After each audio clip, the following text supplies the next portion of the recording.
Hi friends, అందరికీ welcome to our channel అమ్మతో రీతుని blogs. ఈరోజు వీడియో వచ్చేసి ఏంటి అంటే ఒట్టి చేపల కర్రీ ఎలా చేయాలో ఈరోజు ఈ వీడియోలో మీకు చూపిస్తాను. చాలామందికి ఒట్టి చేపల కర్రీ ఇష్టం ఉంటుంది. అలాగే కొద్దిమందికి ఒట్టి చేపల స్మెల్ అనేది పడక తినరు అనమాట. ఈరోజు అందరూ తినేలాగా ఈజీ ప్రాసెస్లో అలాగే తక్కువ టైంలో ఈ ఒట్టి చేపల కర్రీ ఎలా చేసుకోవాలో ఈరోజు ఈ వీడియోలో మీకు చూపిస్తాను. ఓకేనా, మనం లేట్ చేయకుండా ఈ కర్రీ ఎలా చేయాలో చూసేద్దాం. ఇప్పుడు మనం స్టవ్ ఆన్ చేసుకుని స్టవ్ మీద అయితే ఒక కడాయి అయితే పెట్టుకోవాలి. కడాయి కొద్దిగా వేడైన తర్వాత మనం తెచ్చి పెట్టుకున్న ఒట్టి చేపలను అందులోకి వేసుకొని కొద్దిసేపు వేగనిచ్చుకోవాలి. అలా వేగిన ఒట్టి చేపలను మనం వేరొక ప్లేట్లోకి వేసుకొని ఇప్పుడు మనం ఒట్టి చేపలను కొద్దిగా చల్లారిన తర్వాత ఒట్టి చేపలకు తలకాయలు అనేవి సపరేట్ చేసేయాలి. ఇలా అన్ని చేపలకు తలకాయలని సపరేట్ చేసిన తర్వాత మనం ముందుగా వేగించుకున్న కడాయిలోకి కొద్దిగా ఆయిల్ అయితే వేసుకోవాలి. ఆయిల్ వేగిన తర్వాత ఇప్పుడు మనం ఒట్టి చేపలని ఇందులోకి వేసుకొని మంచి గోల్డెన్ కలర్లోకి ఒట్టి చేపలు వచ్చినంత వరకు వేగనిచ్చుకోవాలి. ఇలా ఆయిల్లో ఫ్రై చేయడం వల్ల చేపలు అనేవి మరింత టేస్టీగా వస్తాయి. ఇలా గోల్డెన్ కలర్లోకి వచ్చిన తర్వాత ఈ చేపలని వేరొక ప్లేట్లోకి తీసుకొని ఇప్పుడు మనము స్టవ్ ఆన్ చేసుకొని స్టవ్ మీద కర్రీకి అయితే ఒక గిన్నెనైతే పెట్టుకోవాలి.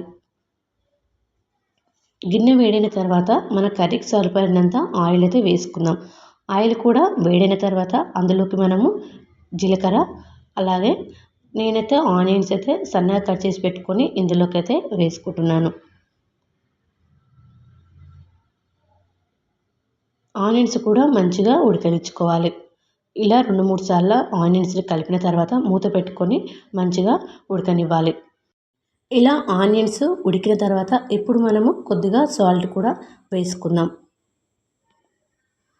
సాల్ట్ అలాగే కరివేపాకు కూడా వేసుకొని మరొక అర నిమిషం పాటు ఆనియన్స్ అనేది సాఫ్ట్గా ఉడికేలాగా ఉడకనిచ్చుకుందాం.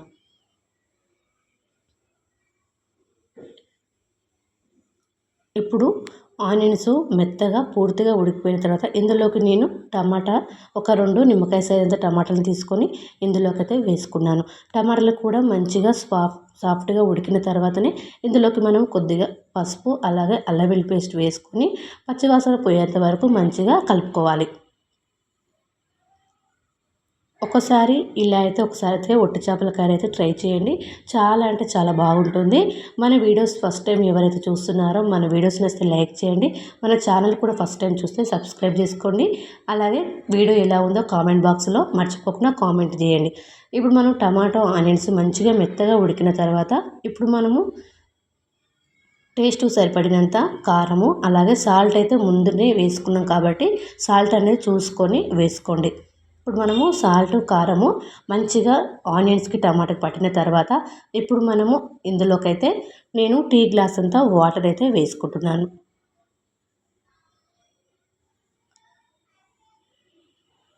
ఇలా వాటర్ వేసిన తర్వాత మంచిగా కలుపుకొని ఒక 2-3 నిమిషాల పాటు మూత పెట్టుకొని ఉడకనిచ్చుకుందాం.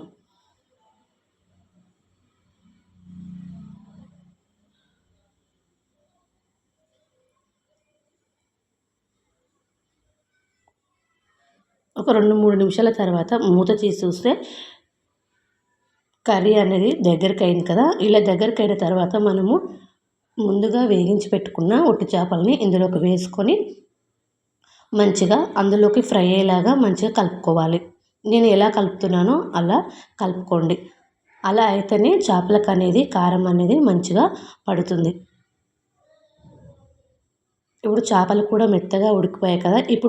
ఇప్పుడు ఇందులోకి జీలకర్ర మెంతుల పొడి అలాగే కొత్తిమీర వేసుకొని స్టవ్ ఆఫ్ చేసుకుంటే అంతే అండి. ఎంతో రుచికరమైన టేస్టీ అయిన ఒట్టి చేపల కర్రీ అనేది రెడీ అయిపోయింది. తప్పకుండా ట్రై చేయండి. ఓకేనా, బాయ్.